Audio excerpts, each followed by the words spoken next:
Hello, আজকে জানুয়ারির 14 তারিখ 2025 সাল। চট্টগ্রাম, বাংলাদেশ থেকে বলছি। এখন রাত প্রায় 2টা বাজে। এত রাতে আপনাদের সাথে কথা বলতে আসলাম। আজ একটি বন্ধুদের আড্ডায় ছিলাম। সেখানে বিভিন্ন পেশাজীবী ছিল, বন্ধু সবাই। কেউ রাজনীতি করেন, কেউ সংবাদপত্রের সাথে জড়িত, কেউ লেখক, কেউ শিক্ষক, কেউ ব্যাংকে চাকরি করেন।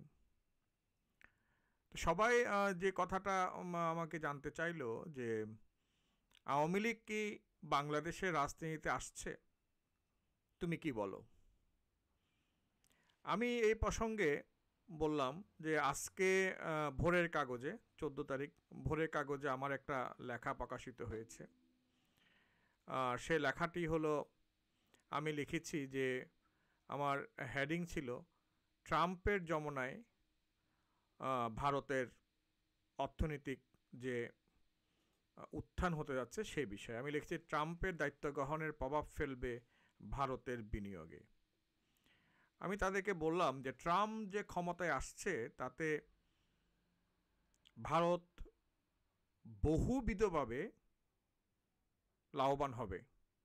সেটি আমি আমার আজকের ভোরের কাগজে আমি উল্লেখ করেছি। আজকে 14 তারিখ, আপনারা যদি আজকে ভোরের কাগজ কেউ কিনে থাকেন, আমার লেখাটা আপনারা পড়তে পারবেন। তো সুতরাং ট্রাম্পের যমনায় ডক্টর মোহাম্মদ ইউনুস কোণঠাসা হবে, নির্দ্বিধায় বললাম।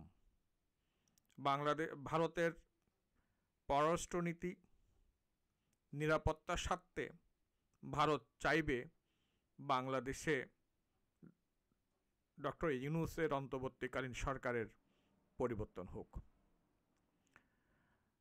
তারপরে ট্রাম্প চাইবে ডক্টর মোহাম্মদ ইউনুসের পরিবর্তন হোক, কারণ ডক্টর মোহাম্মদ ইউনুসের সাথে ট্রাম্পের সম্পর্ক ভালো নয়। সব কিছু বিষয়ে আজকে যে থাম্বনেলে লিখেছি তাই বলেছি, আওয়ামী লীগ আবার রাজনীতিতে ফিরে আসছে। এখন আসুন আমরা একে একে আলোচনা করি কেন আমি তা লিখেছি। এটিকে আমি 3টি ভাগে ভাগ করি: বাংলাদেশ, ভারত এবং মার্কিন যুক্তরাষ্ট্র। আওয়ামী লীগ কেন রাজনীতিতে ফিরে আসছে বাংলাদেশের প্রেক্ষাপট দিয়ে আমরা বুঝব প্রথমে বিভিন্ন পয়েন্টে, তারপরে আমরা বুঝব ভারতের প্রেক্ষাপট দিয়ে, তারপরে আমরা বুঝব মার্কিন যুক্তরাষ্ট্রের প্রেক্ষাপট দিয়ে।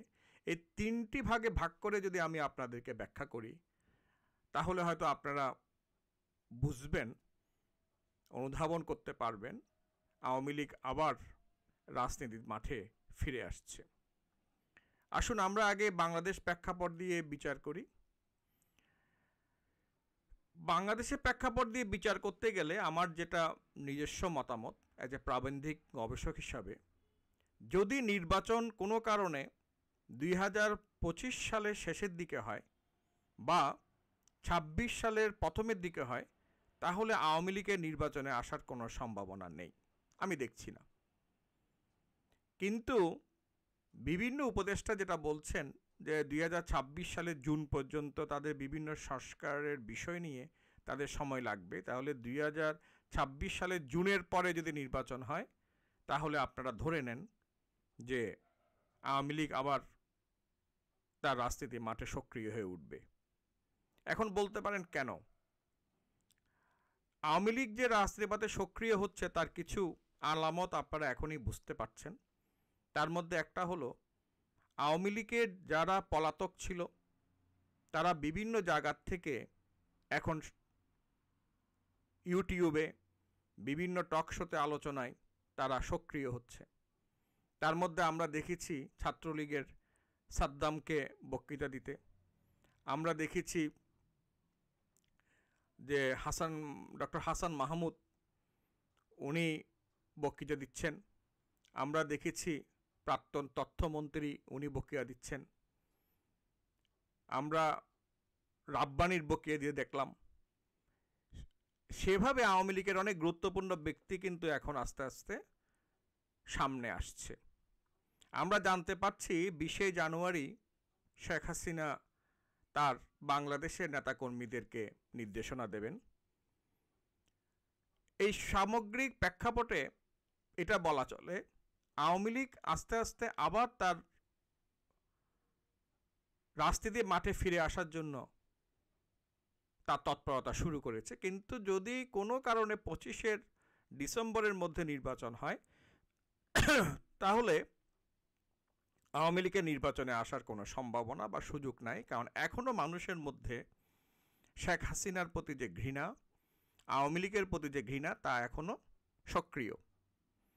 যত নির্বাচন দেরি হবে তত বাংলাদেশের মাঠের মধ্যে বিএনপি, নূরের যে দল এবং অন্যান্য সমমনা দলগুলো এই অন্তর্বর্তীকালীন সরকার স্যার ডক্টর মোহাম্মদ ইউনূসের সরকারের উপর ক্ষিপ্ত হবে।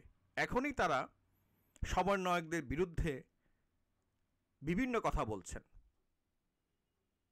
সুতরাং তখন অন্তর্বর্তীকালীন সরকারের অবস্থা এমন হবে, যদি দেরি হয়, যদি 2026 সালের পরে যত দেরি হতে থাকবে, তখন দেখা যাবে এই অন্তর্বর্তীকালীন সরকারের কারণেই আওয়ামী লীগ আবার রাজনীতির মাঠে সুযোগ পাওয়ার সম্ভাবনা তৈরি হবে এবং আওয়ামী লীগ, বিএনপি, হতে পারে জামাতের সাথেও একটি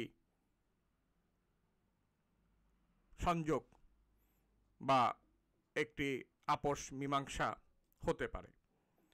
এবার 2 নম্বর হচ্ছে সমন্বয়কদের অবস্থা।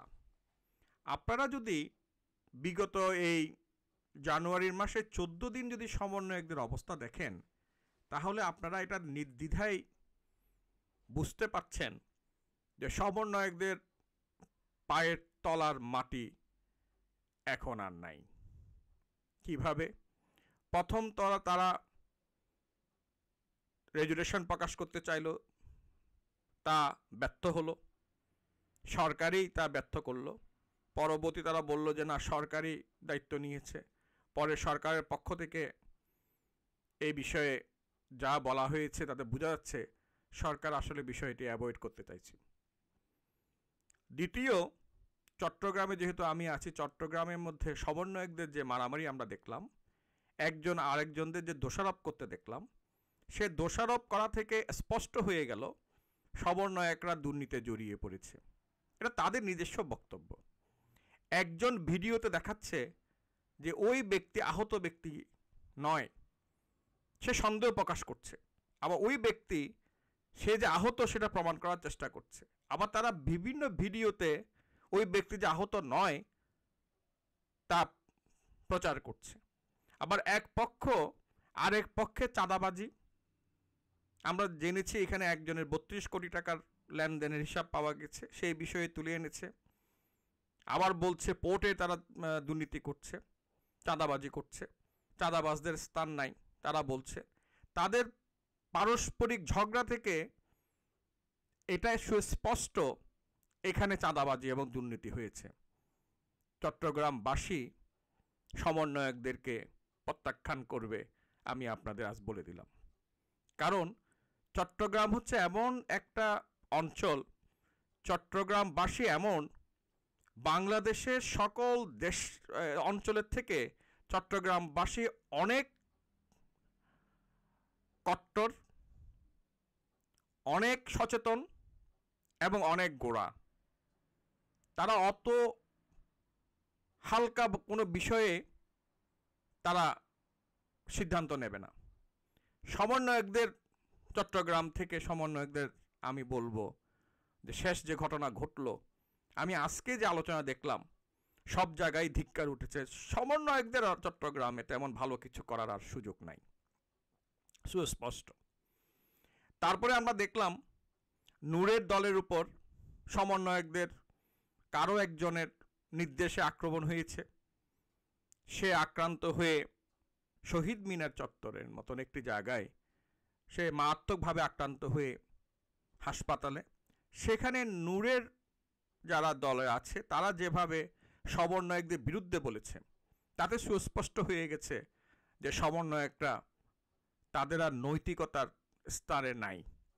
আবার সেখানে আমির খসরু মাহমুদ চৌধুরী, আমার চট্টগ্রামে আমার নেতা, তিনি গিয়ে যখন দেখা করেছে, সেখানে ওনার উপস্থিতিতে নূরের দলের বিভিন্ন বক্তা যে বক্তব্যগুলো দিয়েছে, তাতে মনে হচ্ছে আওয়ামী লীগ এবং বিএনপি এবং নূরের দল এবং অন্যান্য সমমনা দলগুলো সমন্বয়কদের বিরুদ্ধে গেছে। সমন্বয়করা যাদের হাত ধরতে চাইছে, জামাত ইসলামী এবং ইসলামিক দলগুলো, তাদের ভোট ব্যাংক, রাজনীতি অবস্থান, দলীয় অবস্থান যদি আমরা সংখ্যায় পার্সেন্টেজে মাপি, তাহলে তা অনেক নগণ্য। ওই অল্প যদি আমি তা 10% ধরি, সে 10 বা 15% সমর্থন দিয়ে সমন্বয়করা আসলে কিছুই করতে সক্ষম হবে না। অর্থাৎ সমন্বয়কদের যে বিষয়গুলো দৃঢ়তা ছিল, আমরা যারা সমর্থন করেছি, পত্রিকায় বলেছি, আমরাই এখন আসলে সমন্বয়কদের উপর থেকে আমাদের আস্থা হারিয়ে ফেলেছি। তারপরে আমরা একটা প্রপাগান্ডা আমরা শুনতে পাচ্ছিলাম যে একজন সমন্বয়কেরকে আর্মি ডেকে নিয়ে গেছে বা কিছু একটা হয়েছে, যদিও তার সত্যতা জানা যায়নি। তা হোক বা না হোক, এটি আমি বলতে পারি, আমাদের অহংকার, আমাদের সেনাবাহিনী এবং আমার সবথেকে শ্রদ্ধেয়, আমি যাকে বারবার আমার ভিডিওতে বলেছি, স্যার ওয়াকার, উনি একজন খুবই দৃঢ়চেতা মানুষ এবং খুব প্রজ্ঞাবান, এবং উনি যে প্রজ্ঞা দেখিয়েছে বাংলাদেশের একটি অনেক বড় গণহত্যার হাত থেকে বাংলাদেশকে রক্ষা করেছে। বাংলাদেশে বিশ্বের মানুষের কাছে বাংলাদেশের ভাবমূর্তিকে উনি রক্ষা করেছেন। কারণ যদি শেখ হাসিনা চলে না যেত, রুখে দাঁড়াতো, আর্মি যদি শেখ হাসিনার পক্ষে যেত, তাহলে অনেক প্রাণঘাতী হতো।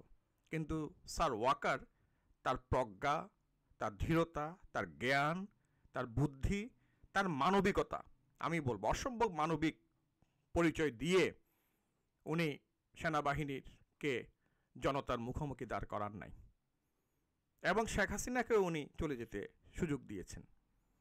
সুতরাং এটি বলা যায় যে বর্তমান সমন্বয়কদের যা অবস্থা এবং বর্তমান অন্তর্বর্তীকালীন সরকারের যা অবস্থা, তাতে সেনাপ্রধান তার নিজস্ব পরিকল্পনাই চলছে।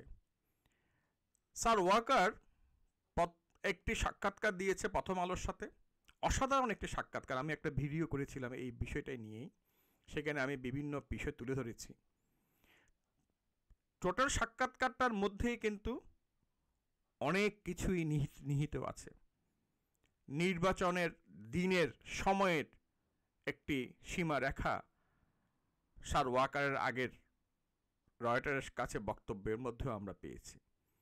সুতরাং এটা বলা চলে যে সমন্বয়কদের অবস্থা এবং ডক্টর মোহাম্মদ ইউনূসের বর্তমান অন্তর্বর্তীকালীন সরকারের অবস্থা এখন নড়বড়ে।